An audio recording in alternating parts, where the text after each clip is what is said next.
오늘 이 아침에 하나님께서 저와 여러분에게 주시는 말씀은 창세기 50장 1절로 26절 말씀으로 사명 위에 다음 세대를 세우는 교회 63-3강 창세기 오늘 마지막 강의가 시작하겠습니다.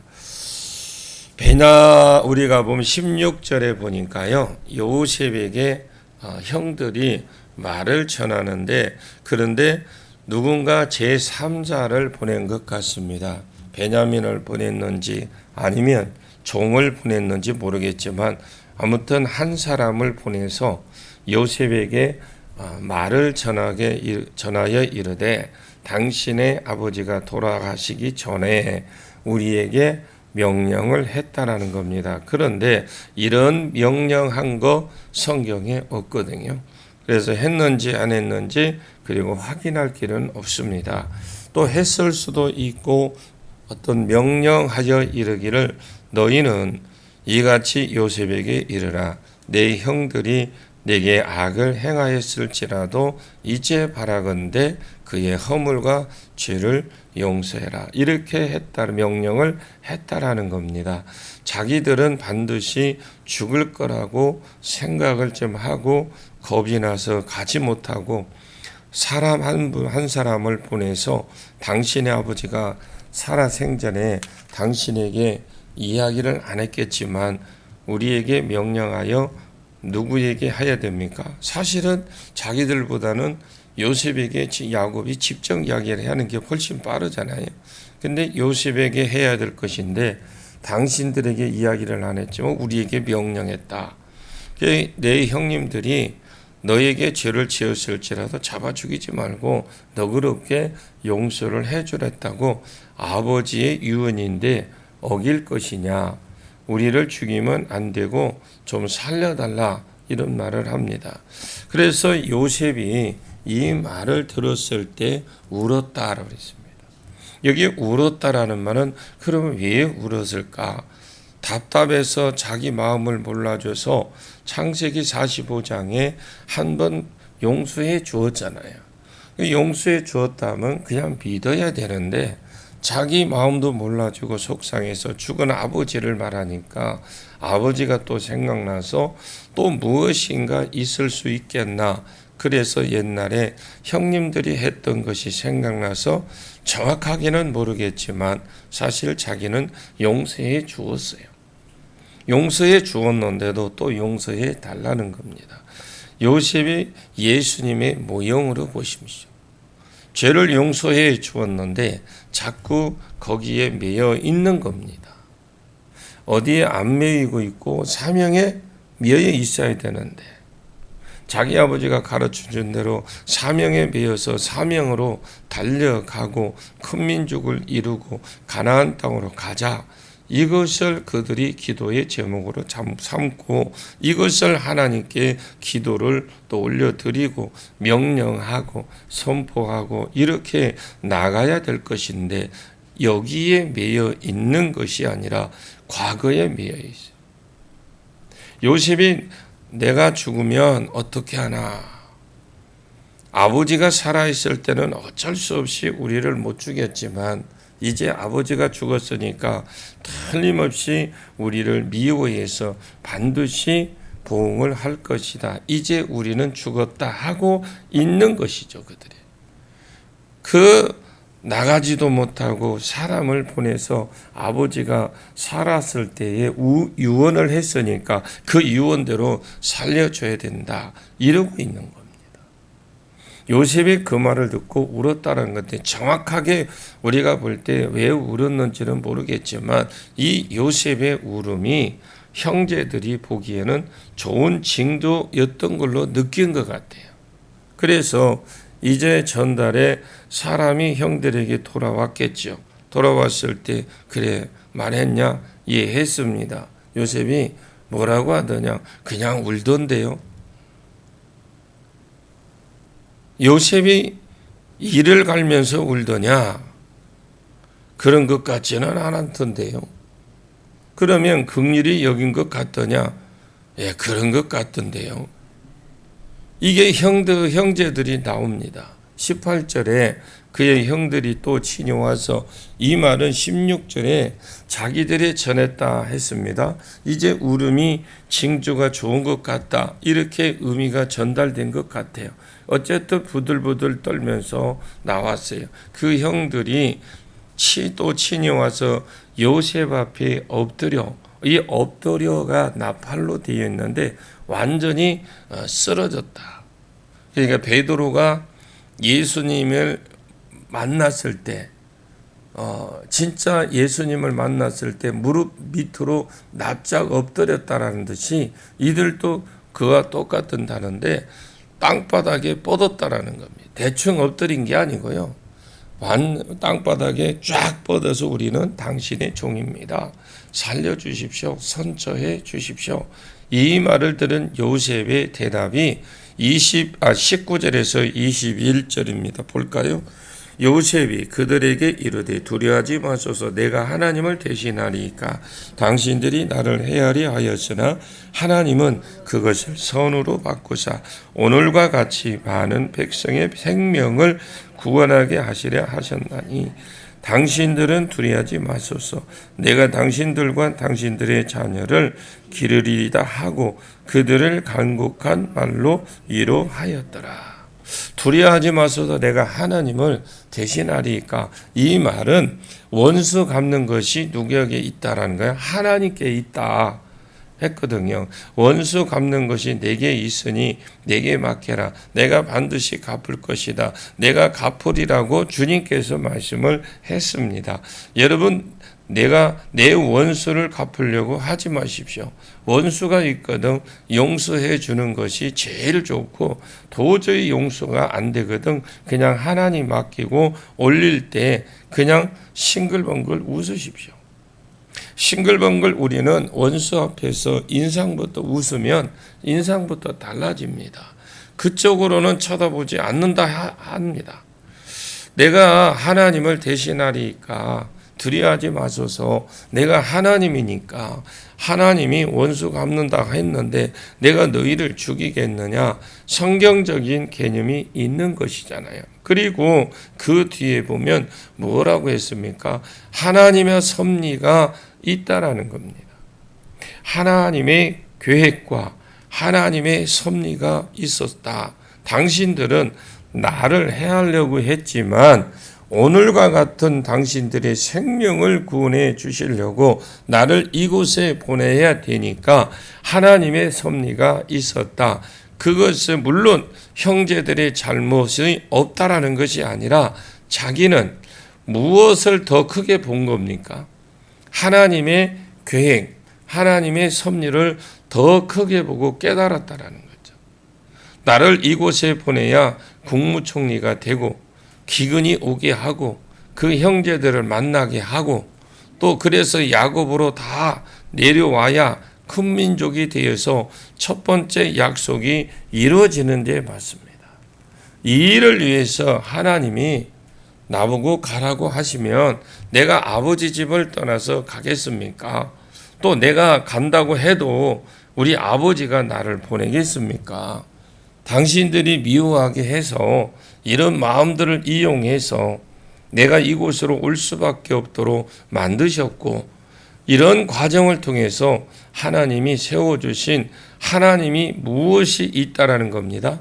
당신들이 생명을 구원해 주시려고 끌고 온 하나님의 계획, 그리고 하나님의 섭리가 있다라는 거죠. 이것을 다 무시하고 내가 죽이겠느냐 이 말이거든요. 하나님의 계획과 하나님의 섭리가 지금까지 그렇게 이루어졌는데 내가 사소한 감정 가지고 당신들을 죽이겠느냐? 그러면서 오늘 본문 21절에 당신들은 두려워하지 마소서, 내가 당신들과 당신들의 자녀들을 기르리이다 하고 그들을 간곡히 말로 위로했다. 여기에 간곡한 말로 위로했다는 말은요, 내가 안 죽일 뿐만 아니라 너희들도 너희 자식들도 돌봐주겠다라는 겁니다. 그러면서 간곡한 말로 이루하였더라. 이 간곡한 말이 이런 것도 없고 원어에는 마음의 말로 이루했다. 진짜 자기 마음에 있는 말 그대로 했다라는 거죠. 그냥 진심이 통했겠죠. 어떤 식으로든지 사람의 진심은 전달되게 되어 있습니다. 진심이 왜 전달이 안 되느냐? 그래서 자기 마음에 있는 말을 했다라는 겁니다. 이것을 간곡한 말로 이루하였다라고 표현한 건데, 요셉의 관심은, 형제들은 관심이 자기에게 있잖아요. 근데 요셉의 관심은 전혀 다르다라는 거예요.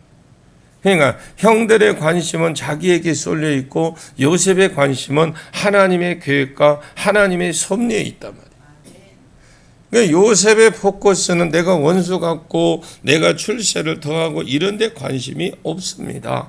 어디에 관심이 있느냐? 이 요셉은 어떻게 하면 큰 민족을 어떻게 해요?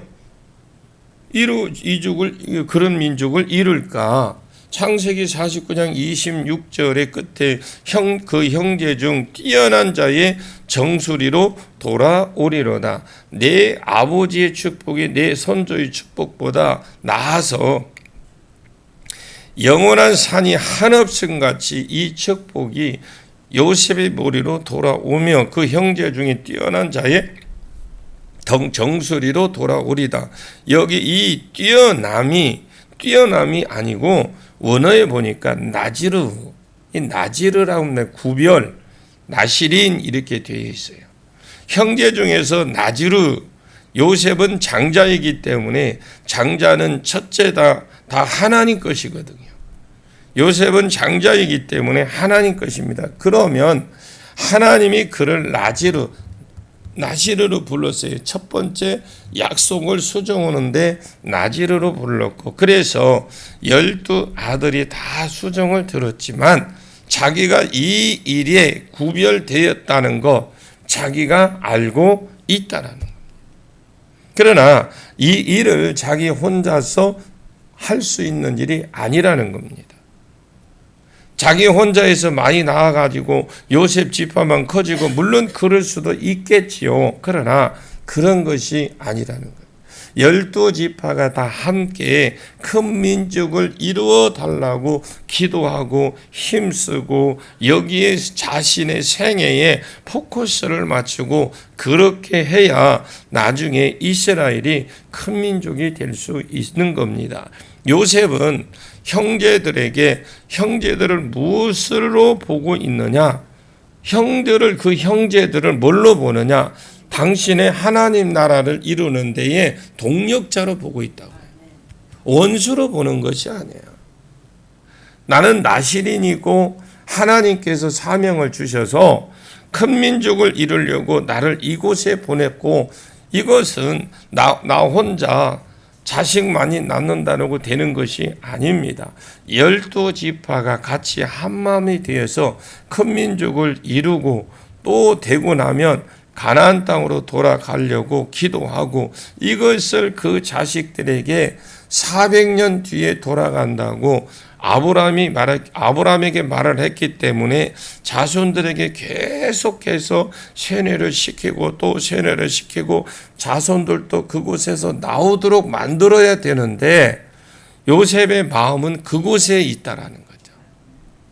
아이들 마음을 열심히 현장 학습을 시켜서 나가게 하고 미니 출애굽을 하고, 그렇게 해도 여전히 인간적이고 개인적이고 하여튼 지극히 개인적인 일을 해요. 일이 있습니다. 아무리 목사가 내 사명이 오늘날 천하만민이 복을 받는 대로 돌아오는 데 있다, 이것만 안 이루어지고 남은 말씀이라고 해 주어도 이 땅에 지금 현 시대에 우리가 마지막 때에 하나님이 해야 될 일은, 우리의 사명이 오늘날 천하만민이 복을 받는 대로 돌아오는 것이 우리에게 그 일을 하는데 맡겨진 마지막 사명이 우리에게 있다고, 오늘날 우리에게 있다고 수없이 목사를 통해서 목사가 이야기를 해줘도 그것만 안 이루어지고 남은 말씀이라고 그렇게 강조를 해줘도 아무리 하나님의 성령이 직접 나타나서 그 말을 해줘도 말을 못 알아듣는 사람이 있어요. 지금 이 시대에 뭘 해야 되는지를 모르는 사람이 있어요. 그냥 어떻게 하든지 뭔가 내가 그냥 그것만 쌓으려고 하고 스펙만 쌓으려고 하고 명예만 쌓으려고 돈 버는 데만. 여러분, 돈 버는데 제가 그걸 보니까 이상하게 왜 이런 일이 벌어질까 보니까, 여러분, 아무리 그 나라가 완벽해도 절대 무너질 것 같지 않지만, 여러분, 이사야서를 보게 되면 하나님이요 가랑잎처럼 날라버려요. 하루아침에. 이사야서 여러분 6장을 보시게 되면 아수르가 모압이에요. 이 모압이 그래도 이렇게 아수르가 쳐내려올 때 자기 나라들은 앞에 북이스라엘도 있고 또 남유다도 있고 그러니까 차게 아수르가 쳐내려는데 우리는 아직 멀었어. 그런데 이상하게 이 남유다는 안 무너지는 거예요. 예루살렘은 안 무너지는 거예요. 무너질 듯 하면 또 안 무너지고 또 안 무너지고 그랬는데, 그러다 보니까 아수르가 휙 둘러가지고 모압부터 하루아침에 없애버립니다. 여러분, 쉽게 하지만 여러분이 우리 주변에 있는 이 중국이나 일본은 지금 완전히 여러분 위기가 있어요. 여러분, 요즘 제가 어제 잠깐 뉴스를 들어보니까 지금 일본에는요 정치들 돈이 있고 정치도 있는들은 다 지금 망명합니다. 지금 완전히 일본이 위기에 처해 있어요. 하나님께서 복음을 거절한 나라는 하나님이 그냥 때가 되면 그 복음을 거절하는 나라는 반드시 구약에서는 어디로 죄가 넘어갔습니까? 죄가 제사에 넘어갔어요. 오늘날에는 이 예배가 중요합니다. 예배를 여러분 제가 수없이 강조하는 것은 주일날 목숨 걸으라고 하는 것은 반드시 후회할 때가 와요. 여러분이 지금 이 새벽 예배, 우리나라가 지금 이렇게 잘 사는 것은요, 새벽 예배 있죠, 수요 금요 있죠, 또 주일날 있죠. 그것도 못해서 지금 옛날에 어땠어요? 기도원들마다 또 예배 이후에 얼마나 예배가 많이 이루어졌어요. 그리고 수많은 사람들이 그 어려울 때에 가서 무릎 꿇고 기도하고 다 그것으로 하나님이 이 대한민국에 강력한 성령의 기름 부음이 있어서 그 기운으로 살았는데, 지금은 어떻습니까? 가면 갈수록 여러분 얼마 안 돼서 지금 강물이 고갈될 겁니다. 얼마 안 가서 지금 여러분들이 피부로 느끼잖아요. 지금 우리 전주에 지금 거의 40도예요. 옛날 같으면 40도거든 밖에 못 나갔어요. 밖에 나가서 숨 쉴 수 있는 여건이 없어요. 이게 지금 이렇게 지금 변해 가는데도 그냥 사람들은 덥다 그래요. 죽겠네 그래. 죽겠네. 반드시 죽어요. 죽겠는 거 안 해도 죽어. 그런데 우리가 지금 이 요셉이 하는 것들은 마찬가지지, 우리가 볼 때에 우리에게 주어진 사명이 뭐냐? 오늘 죽도 오늘 밤 우리가 주님 앞에 간다 할지라도 우리는 우리에게 주어진 사명이 있어요. 천하 만민이 복을 받는 대로 돌아오는데 마지막 사명이 주어진 게, 저와 여러분에게 주어진 게 전도입니다. 영혼 구원입니다.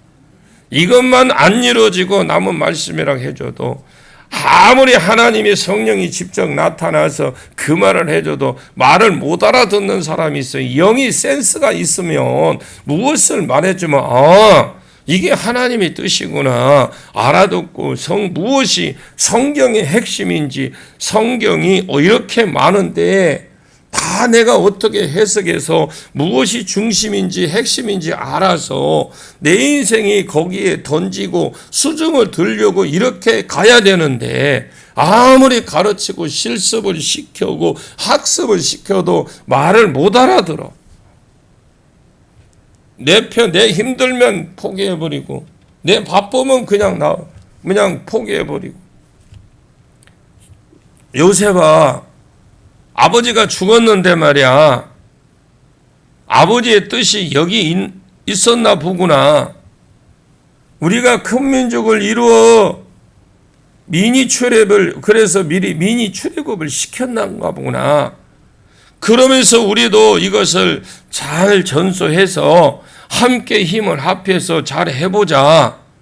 그런데 네가 장자니까 내가 중심이 되어서 우리가 잘 수정 들 수 있겠네. 이렇게 나가야 될 판인데, 아버지가 죽었으니까 우리 죽은 것이 틀림없다. 우리 이제 죽일 것이다. 우리는 죽는 것은 뭐 틀림없다. 그 요셉이 이 말을 듣고 울었어요. 이야, 이거 진짜 우리 형님들 진짜 영적으로 개념이 없구나. 요셉의 포커스는 사명에 있는데, 하나님이 아브라함에게 주셨고 이삭에게 주셨고 자기 아버지 요셉에게 주셨고 자기 귀에 들렸던 이 사명, 여기에 포커스가 있는데 이 포커스 때문에 나타난 삶의 결과가 그것이 22절에서 23절까지입니다. 한번 보겠습니다. 요셉이 그의 아버지의 가족과 함께 애굽에 거주하여 110세를 살며 에브라임의 자손 3대를 보았으며 므낫세의 아들 마길의 아들도 요셉의 스라에서 양육되었더라. 이것이 중요한 것은 아니지만 에브라임의 자손은 3대를 보았고, 그리고 므낫세의 아들은 마길을, 이 마길은 므낫세의 아들입니다. 물론 첩을 취하고 이런 것은 있었지만 어쨌든 아들이에요. 그 마길의 아들까지 3대, 그리고 여기 에브라임 자손도 3대, 둘 다 손주를 보았죠. 만약에 에브라임부터 쳐서 3대라면 에브라임은 고손주를 보았다고 말이고, 그리고 므낫세는 증손주를 보았다라는 거예요. 그런데 히브리어도 애매한 부분이 있습니다. 그래서 한 주석에는 아예 안 써놓았고요, 한 주석에는 에브라임은 고손주 봤다 이렇게 써놨어요. 또 한 주석에는 그냥 몇 대를 봤다, 증손주를 봤다, 안 써놨지만 헤아려 보면 므낫세는 증손주가 분명합니다. 그런데 에브라임은 3대를 봤다고 따로 쓴 것을 보니까 에브라임부터 쳐서 하면 이것이 4대를 본 것이죠. 이것이 3대이든 4대이든 요셉은 어쨌든 110살에 죽었어요. 조상들에 비하면 많이 못 살았죠. 아브라함이 175세 죽었고요, 100세의 아들을 얻고 죽기 전에 손자 봤나요? 아들 이삭이 40세에 장가를 가서 60에 20년 만에 아들을 낳았어요. 100살 차이니 나니까 아브라함이 175세에 죽었으니까 손자 봤는데 딸랑 2개. 그럼 이삭은 180세에 라는 삶을 살아왔어요. 이삭은 아들의 에서와 야곱이 그 다음 손자가 에서에게서 난 것은 정확히 몇 명을 낳았는지 잘 모르고, 야곱에게 난 것은 12명, 죽기 전에 봤어요. 아브라함도 손자 봤는데 2명, 이삭까지 봤는데 그나마 많이 봤네, 12명. 그 야곱은 손자까지 봤는데 야곱은 구름대같이 많이 봤습니다. 12이 아이를 막 낳기 때문에 또 애굽에서 아이를 낳으려고 아예 그곳에 아이 낳으려고 왔기 때문에 야곱은 147살에 요셉은 이런 조상들의 나이에 보면 진짜 몇 살 못 살았잖아요. 국무총리가 되어서 머리를 많이 써서 노새가 빨리 왔는지는 모르겠습니다만 유언을 보면은 이스라엘 자손들에게 따로 하고 그랬어요. 앞절에 보면 자기 형들에게 유언하는 내용이 나와요. 자기 죽었을 때 형제들은 안 죽었다라는 거잖아요. 벌써 죽을 때가 아닙니다. 그런데 일찍이 가셔서, 그런데 110살에 일찍이 간 것에 비하면 이 사람은 고손자 증손자를 받습니다. 이것이 무슨 말이냐면요, 애굽에 내려가서 이들이 정착할 즈음에 야곱이 방금 죽었잖아요. 정착하기 전에 야곱이 죽었어요. 야곱 130에 내려와서 147세에 죽었으니까 한 17년? 그 기간에 자식들이 계속 자손들이 나왔다라는 거죠. 성경을 보면 번식한다라는 말은 그 물고기가 우글우글 한다라는 말입니다. 그래서 진짜 물고기가 막 알을 낳게 되는 것처럼 자식을 낳는다라는 말이에요. 이것이 우연이 아닙니다. 물론 하나님이 계획하시지만 이 하나님의 계획하심이 수종 들은 자가 없는데 어떻게 일어나겠습니까? 아무리 여러분 이 전주 땅에 부흥을 하나님이 계획하셨다고 할지라도 우리가 전부 다 놀고 있다면 어떻게 하나님이 전주를 부흥시키겠습니까? 우리 교회가 아무 교회를 하나님이 우리가 생각한 대로 하나님이 300명을 채워준다고 한다면 우리가 가만히 있으면 어떻게 300명이 채워집니까? 하나님이 계획하셔도 우리가 전부 다 놀고 있는데 어떻게 우리 교회를 부흥시키겠습니까? 큰 민족도 수종 드는 사람이 있어야 돼요. 부흥도 어떤 일에 수종 드는 사람이 있어야 돼요. 교회에 자그마한 일이든 뭐든지 교회에 부흥될 만한 일은 수종 들은 자가 있어야 돼. 야곱이 자기 전 생애를 포커스를 그곳에 맞추고 요셉의 신앙에 철들고 나서 그 전 요셉도 생애에 그곳에 맞춰서 원수 갖고 이런 사소한 데 집중하지 않고 이들이 동력자로 보고 함께 하나님 나라를 세워서 첫 번째 약속을 이루고 두 번째 약속으로 가자. 여기에 포커스가 맞춰져 있으니까 요셉은 이것을 본 겁니다. 자기 생각대로 하나님의 약속대로 되어지는 것을 요셉이 보는 겁니다. 사는 것은 얼마 못 살았지만 이들은 다 본 거예요. 아브라함이 그걸 못 보았죠. 큰 민족을 막연히 물론 그는 믿었다고 저는 믿어요. 아브라함은 성숙했기 때문에 이삭도 믿었어요. 그리고 진짜 이들은 안 보이는 때에 뛰어갔어요. 그 민족은 약속은 주었는데 전혀 보이지는 않았지만 믿고 그 사람들은 살았어요. 약속만 받고 그것을 멀리 내다보고 환영하고 그냥 위에 선조들을 1대, 2대, 3대 막 이렇게 서로 딱 둘이서 저기 손자까지 쳐도 한둘이 남는 것도 보고 바톤을 계속 이어갔어요. 먼 것을 보고. 그리고 나름대로 열심히 1대와 2대, 3대 열심히 나름대로 최선을 다했는데 그래도 12를 봤으니까 열심히 했는데 아버지보다는 그래도 내가 낫다. 그리고 3대에게 죽었어요. 3대는 제법 몇백 명 보는 겁니다. 그러나 4대인 요셉은 완전히 달라요. 그는 자기 때 계속해서 아이가 나올 뿐만 아니라 아이들이 그러나 4대인 요셉은 완전히 다른데 빨리 장가가고 또 손자가 나오고 또 손자가 나오고 그리고 손자가 나오는 것까지 요셉은 보았다 이 말입니다. 내가 이것을 보리라 믿음이 있어야 믿음 안에서 수종이 들어야 여러분이 볼 것입니다. 제일 참 깝깝한 사람이 목표 없이 사는 사람들이에요. 신앙생활도 목표 없이 하는 분들이에요. 제일 깝깝한 사람들이 아무런 목적 없이 하는 것들. 이런 영적인 일에 어떤 목표가 세우고 내가 그것을 볼 때까지 하나님의 뜻이 하늘에서 이룬 것처럼 땅에서 풀어지는 걸 볼 때까지 내가 달려가야 그 사람이 보는 겁니다. 아무리 그 일을 하는 데는 때로는 물질이 필요하고, 때로는 우리가 희생이 필요하고, 때로는 기도가 필요하고, 때로는 뭔가 이끌고 가고 밀고 또 앞서가고 할 때 필요할 때가 있어요. 자, 24절을 봅니다.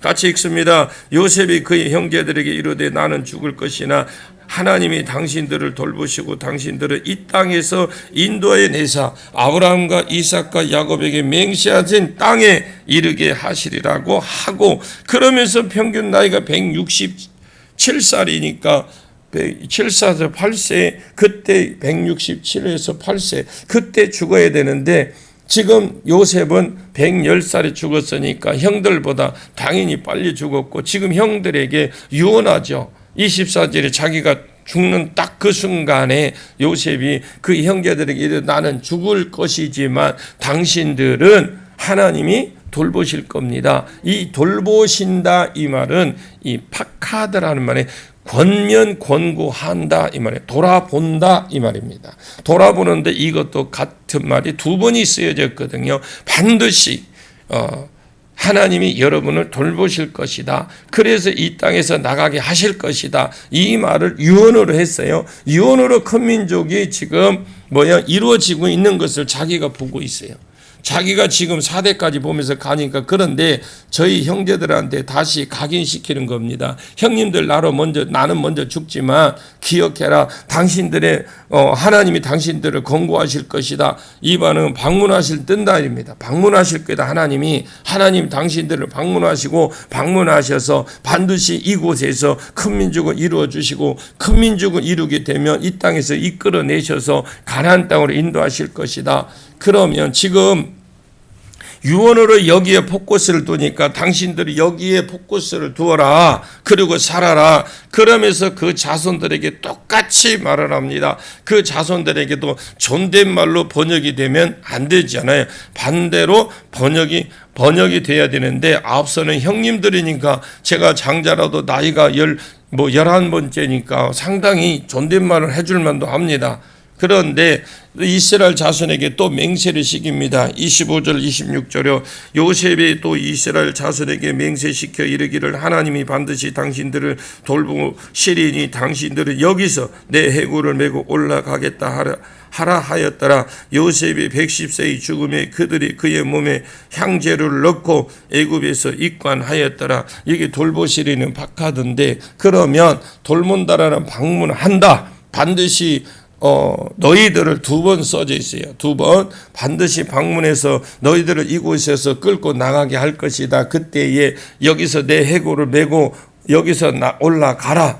자기 아버지가 죽었을 때 요셉이 잘 나갔기 때문에 장사하고 70일을 그냥 장사할 수 있겠지요. 그러나 요셉이 죽었기 때문에 자기가 죽으니까 제 앞에 왕도 앞에도 죽었겠죠. 그러니까 다 안 썼지만 왕도 죽었습니다. 옛날만큼 자기가 힘을 발휘하지 못하고 장사해달라고 하면 되겠지만 그냥 자기는 그냥 그런 것을 포기한 것 같아요. 나는 여기에서 죽지만 너희들이 나갈 때 내 해골을 여기서 메고 나가라. 그래서 나가는 것이 기본이고, 여기서 나가는 건 기본이고, 나도 여기에 두지 말고 약속의 땅에 내 뼈를 묻어달라. 여러분, 요셉의 포커스는 어디에 있습니까? 원수 갚는 데 있지 않습니다. 자기의 출세나 자기 감정 어떻게 하는 데가 아닙니다. 사명에 있어요.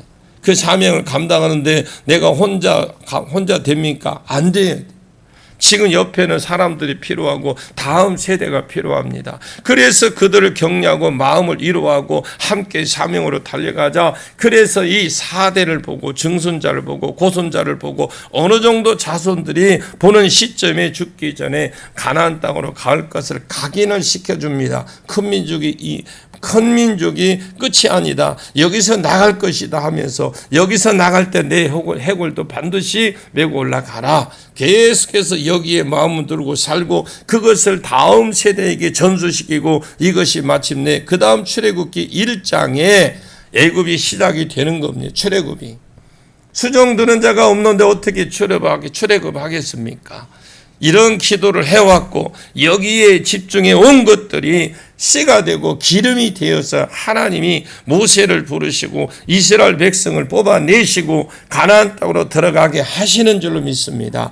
여러분이 삶의 포커스가 어디에 있습니까? 출세, 성공, 연애 다 좋다고 합시다. 그거 아주 센스 있는 것이다가 아니라 여러분 삶의 포커스를 하나님이 여러분에게 주신 스불론 사명, 이사갈 사명과 또 여러분에게 주신 그 사명을 감당하는데 필요한 사역들이 여러분 사역의 중심에 있기를 예수님의 이름으로 간절히 축원합니다. 이래서 오늘 좀 길었지만은 창세기가 이래서 마무리가 오늘 됐습니다. 기도하겠습니다. 참으로 하나님 감사합니다. 창세기 50장을 마무리하면서 3대와 4대 선조들이 그들의 삶의 초점과 포커스가 어디에 있는지 보시게 하시니 감사합니다. 하나님 자기를 믿겠는데 나는 이 일의 수종을 들고 가겠는데 자기 자식들도 하나님 나라의 영적인 일에 포커스를 두고 이 일의 목표를 두고 수정 들며 살아가기를 원합니다.